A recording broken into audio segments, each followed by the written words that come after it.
If your Social Security, SSDI, or SSI benefits are deposited into your bank account each month, I need you to slow down for a moment and really pay attention to what I'm about to explain. This is not a small issue, and it's not limited to one state, one city, or one specific bank. This is happening across the country, and it's quietly impacting millions of people who rely on their benefits just to stay afloat. And before we go any further, take a quick second to hit the subscribe button so you don't miss regular updates like this. And please share and like this video so it reaches other people who genuinely need this information. Now let's dig into what's happening, why it matters, and how it could directly affect your money. Right now, banks nationwide are rolling out changes that many customers don't fully understand until the fees start showing up on their statements.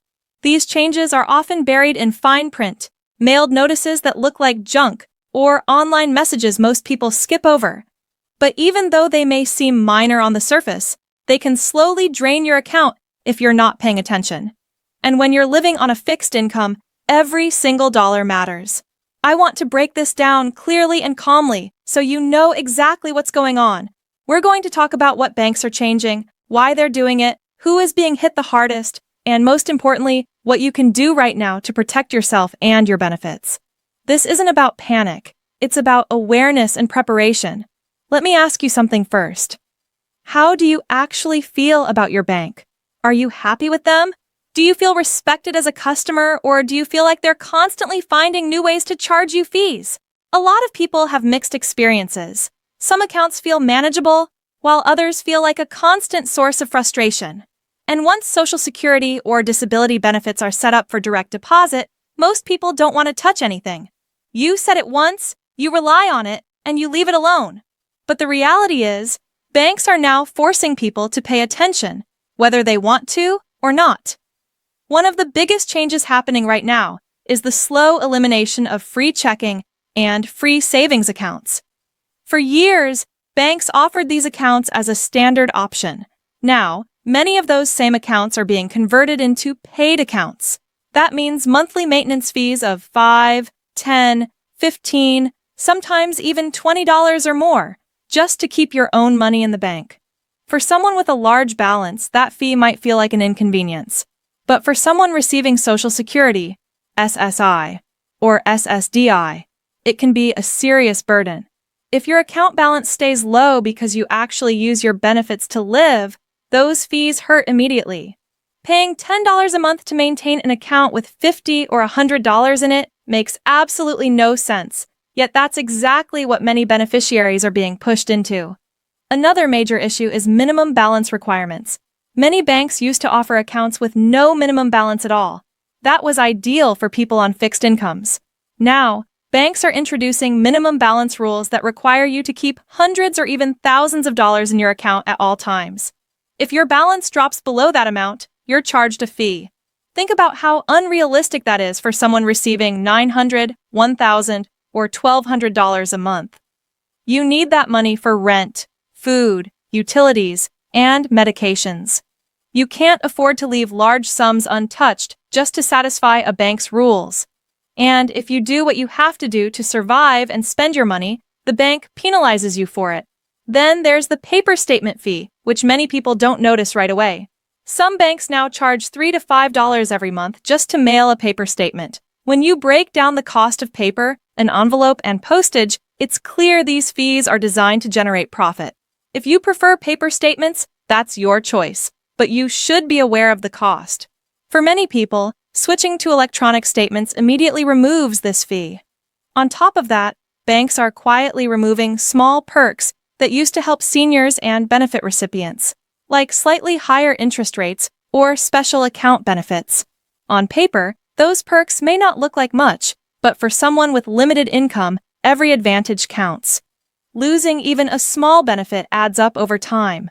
When you combine all of these changes, free accounts disappearing, minimum balance penalties, paper statement fees, and reduced perks, the result is money steadily leaking out of your account every single month. $10 here, $5 there, another fee the next month. Before you realize it, you're losing $20 or more without ever swiping your card or writing a check. That's money that should be going toward your needs, not padding a bank's bottom line. Now, here's the part I really want you to focus on. You are not powerless in this situation. You have options, and there are steps you can take right now to protect yourself. One option many people overlook is switching to a credit union. Credit unions are member-owned and not driven by profit in the same way large banks are. They are often far more understanding of people who live on government benefits and fixed incomes.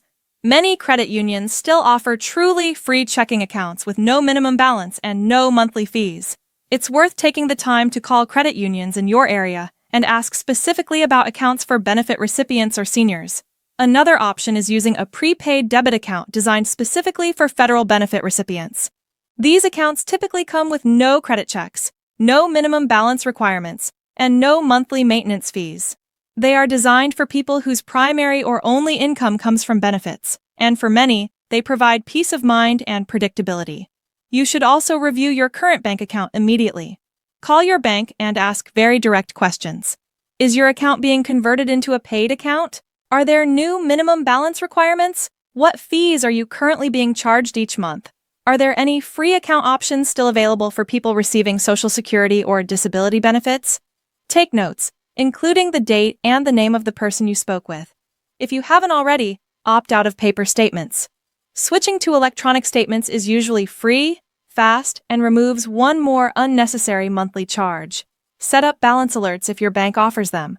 Alerts can warn you when your balance drops below a certain level, helping you avoid surprise minimum balance fees. Here's what I recommend you do next. Review your bank statements from the past few months and look carefully for new fees. Add them up so you know exactly how much money is leaving your account. Call your bank this week and ask about upcoming changes. If the fees can't be avoided, start researching alternatives before switching. And always update your direct deposit information properly so your benefit payments aren't delayed. I know this is frustrating. Living on a fixed income is already challenging enough without banks making it more expensive just to access your own money. But remember this, you do have control. You can choose where you bank. You can avoid unnecessary fees. And you can make sure your benefits are used for your life, not slowly drained away without your notice. If this information helped you, please share it with friends, family members, or anyone else who receives Social Security, SSI, or SSDI. Many people don't realize what's happening until they see their balance shrinking. Staying informed is one of the strongest protections you have. Take care of yourself, stay alert, and make sure every dollar you've earned works for you, not against you.